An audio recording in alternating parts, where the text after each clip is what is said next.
Just after dawn, when the surface of Lake Tahoe was still smooth enough to double as a mirror, a small team on a research vessel lowered a piece of equipment over the side that had no business looking as unremarkable as it did. It was a remotely operated vehicle, boxy and utilitarian, tethered to the boat by a cable that would eventually stretch out more than a quarter mile. Nobody on deck was expecting fireworks. They were expecting data, depth readings, sediment samples, the unglamorous bookkeeping of a lake survey. But Tahoe has never been an ordinary body of water, and what that little machine eventually pulled into view from the darkness below would end up rewriting 100 years of campfire stories, one frame at a time. To understand why this moment mattered so much, you have to understand what Lake Tahoe actually is, because most people who have vacationed on its beaches have no real sense of the void beneath their paddleboards. Tahoe straddles the California-Nevada line high in the Sierra Nevada, sitting in a basin gouged out by ancient faulting and later smoothed by glaciers. From a lounge chair on the shore, it looks like any other alpine lake, postcard blue, ringed by granite peaks and pine forest. That impression is almost a trick of scale. The lake's deepest point drops to roughly 1,645 feet below the surface, making it one of the deepest lakes anywhere on the North American continent. Numbers like that are hard to hold in your head, so try picturing it differently. If you tipped the Empire State Building on its end and dropped it into the deepest part of Tahoe, the tip of its antenna would still sit under nearly 200 feet of water. The Eiffel Tower, sunk into that same spot, wouldn't even reach 2/3 of the way to the surface. The lake holds something on the order of 39 trillion gallons. Enough water that, spread evenly, it could blanket the entire state of California more than a foot deep. This isn't a lake in the cozy, familiar sense. It behaves more like an inland sea, complete with its own currents, its own weather, and its own crushing pressure once you get far enough from the light. That depth is exactly why Tahoe has spent so long wrapped in rumor. For generations, two stories in particular have circulated with a stubbornness that outlives every attempt to debunk them. The first claims the lake has no bottom at all, that somewhere near its center the rock simply opens into a shaft connecting to distant rivers, other lakes, maybe the ocean itself, and that anything dropped into it disappears for good. The second story is darker and far more persistent. It holds that the icy black water below a certain depth acts as a kind of natural morgue, and that bodies sunk into Tahoe over the decades, some tied to organized crime figures from the casino era, others simply lost in accidents, never decompose. According to the legend, they sit down there upright, faces intact, clothing untouched, as if time itself had been switched off. The most famous version of this story features a celebrated deep-sea explorer supposedly diving into Tahoe's depths sometime in the 20th century, only to resurface shaken and unwilling to describe what he'd seen, offering nothing but a single ominous line about the world not being ready for the truth.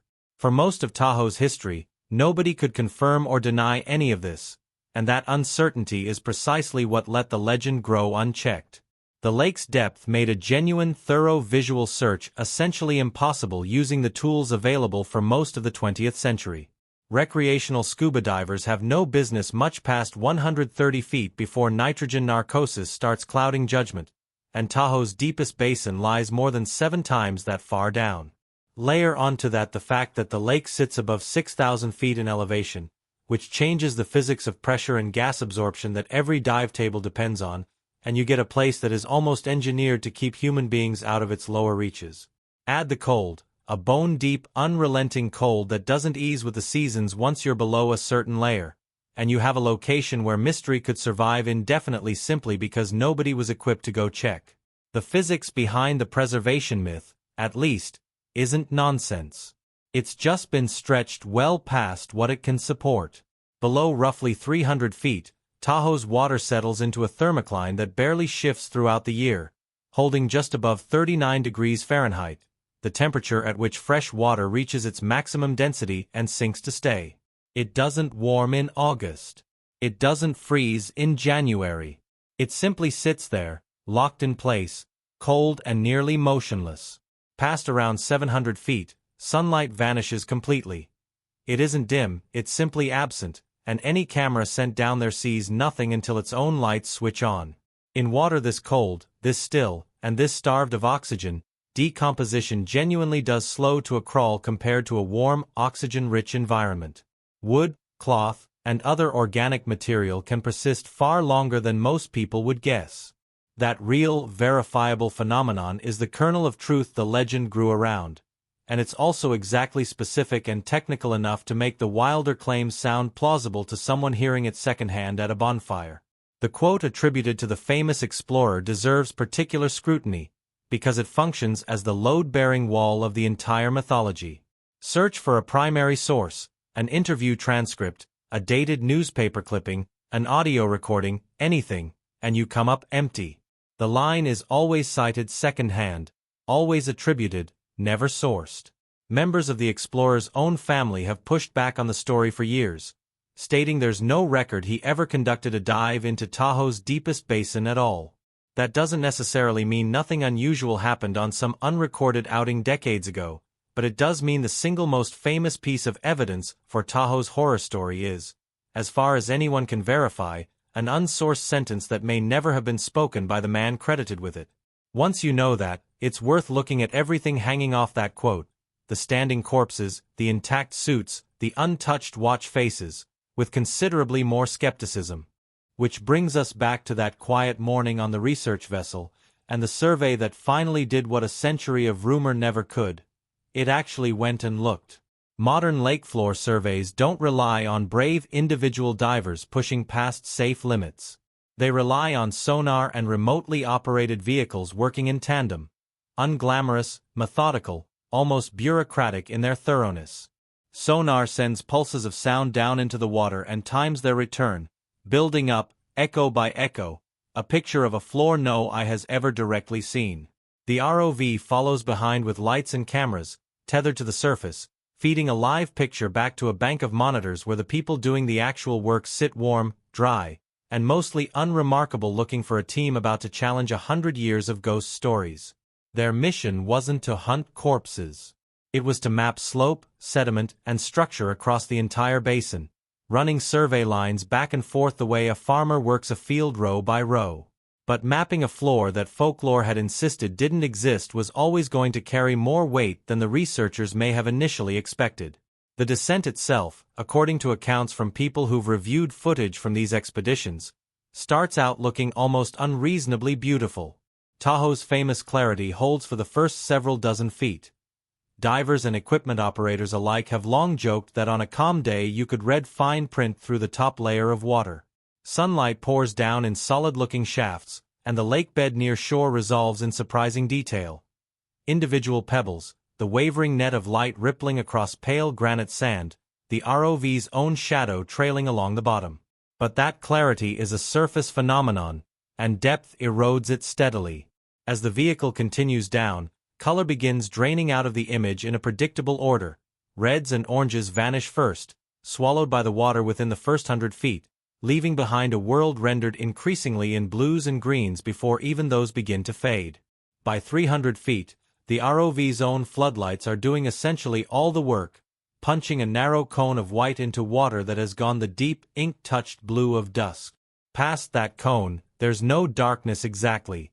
There's simply nothing to see at all until the light finds it.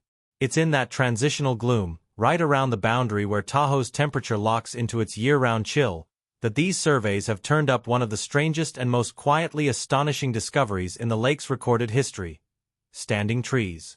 Not driftwood, not debris rolled into place by currents, but upright, rooted trunks rising from the lakebed as though the water around them were simply air. Some have lost their branches to time. Others still hold skeletal limbs reaching up into the black. They stand spaced the way a living forest spaces itself, still anchored exactly where they once grew. When researchers eventually dated samples from these submerged trunks, the results came back in the range of several thousand years old. Some estimates place them at roughly 6,000 years, meaning this would have been sitting underwater since long before the pyramids were built. There's something genuinely unsettling about a rooted vertical tree at the bottom of a lake, in a way that scattered debris never quite manages to be. A fallen log is easy for the mind to file away. Storms happen, trees fall, water carries things. But a tree still standing upright, in the precise spot where it germinated and grew, described something else entirely. A whole stretch of dry, breathing landscape that the water rose up and swallowed without ever knocking it over. For those trees to have grown at all, Tahoe's surface once had to sit hundreds of feet lower than it does today, low enough that this now-drowned section of lakebed was open forest catching mountain sunlight. At some point, the water level rose dramatically, and rose in a way gentle enough, or gradual enough, that it never toppled the trees it was submerging. A sudden catastrophic flood snaps trunks and drags them into tangled heaps. Whatever raised Tahoe over this ancient grove did it slowly enough that the forest simply stopped living and stayed exactly where it stood, an entire ecosystem frozen at attention in absolute cold and total dark for 60 centuries. Researchers can point to the evidence that this happened. They can't yet fully explain the mechanism behind such a gradual, non-destructive rise, which leaves an open scientific question sitting quietly at the bottom of one of America's most photographed lakes.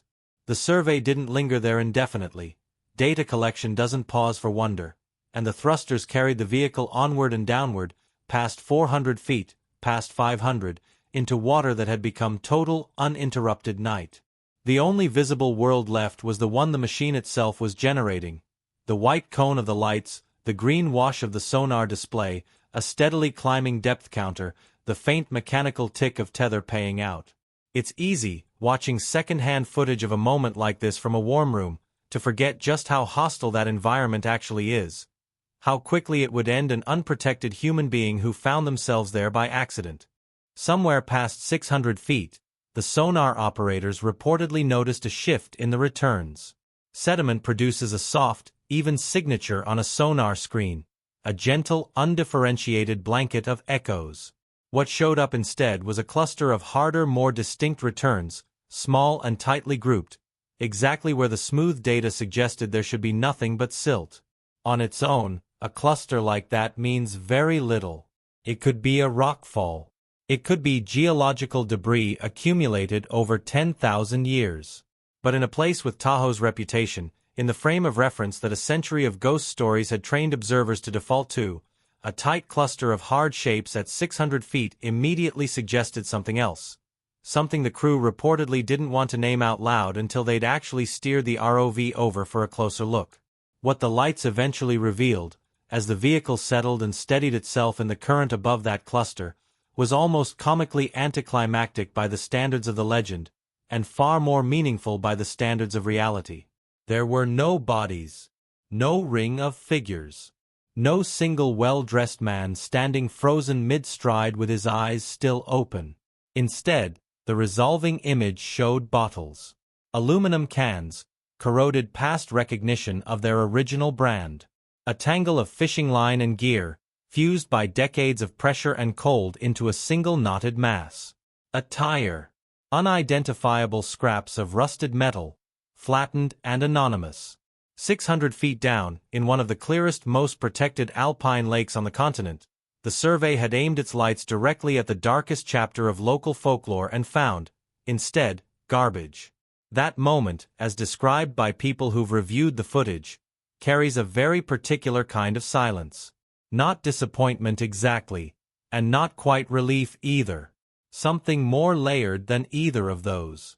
Because the machine had just done the one thing the legend could never survive. It had looked, plainly and completely, at the exact spot where the story insisted the dead were waiting, and it had found instead the ordinary accumulated waste of the living. This is where the entire narrative around Tahoe quietly pivots, and it does so without any dramatic reveal, without a leaked recording or a hushed call to authorities. There's just a comprehensive sonar map, built line by patient line, and hours of accumulated ROV footage, together saying something that 100 years of folklore never wanted to hear.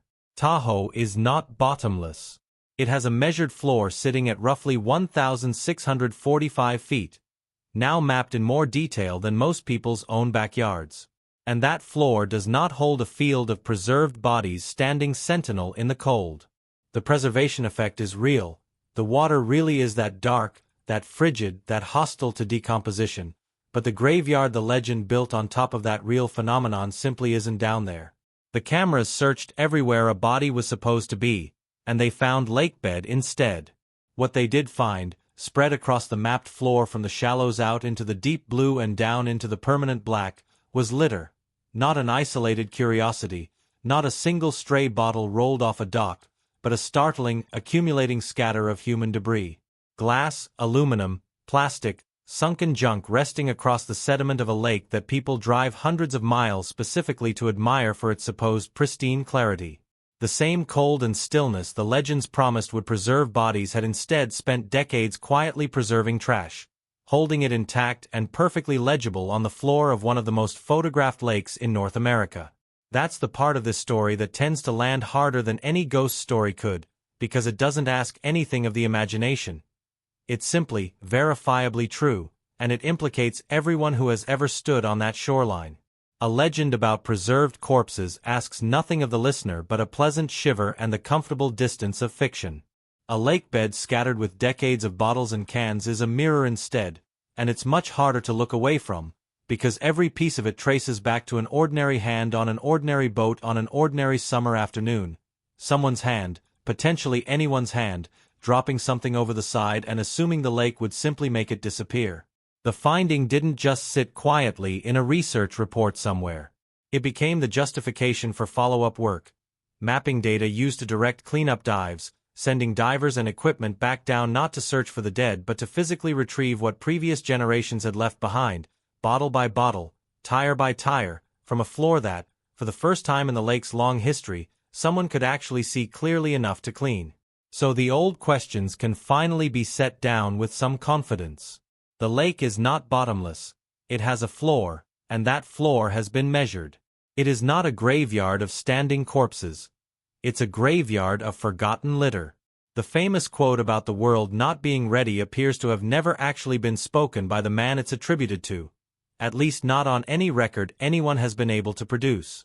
The drowned forest, on the other hand, is completely real, genuinely strange, and still standing in silent formation after roughly 6,000 years, holding open a real scientific mystery about exactly how the lake rose gently enough to leave it intact. A question current researchers admit they can't fully answer yet, which, unlike the fabricated ghost story, happens to be a mystery actually worth chasing. Indigenous communities connected to this region held the lake as sacred long before any of these more sensational stories took hold, and their traditional reverence for its water reads very differently once you set the manufactured horror stories aside. Less like superstition, and considerably more like the oldest and clearest instruction anyone has offered about how to treat this place. With care, not carelessness dressed up as awe. In the end, the bottom of Lake Tahoe held no bodies and no monster waiting in the dark. It held an ancient forest nobody planted, a geological question nobody's fully answered yet, and a scattered inheritance of trash that generations of visitors left behind without a second thought. The cameras went down chasing a century-old legend and came back instead with something considerably less comfortable and considerably more useful. A clear, well-lit picture of exactly what we've actually been doing to a lake we claim to treasure. Whether that picture changes anything about how the next generation of visitors treats the water is, unlike everything else in this story, still an open question, and one that doesn't require a submersible to answer.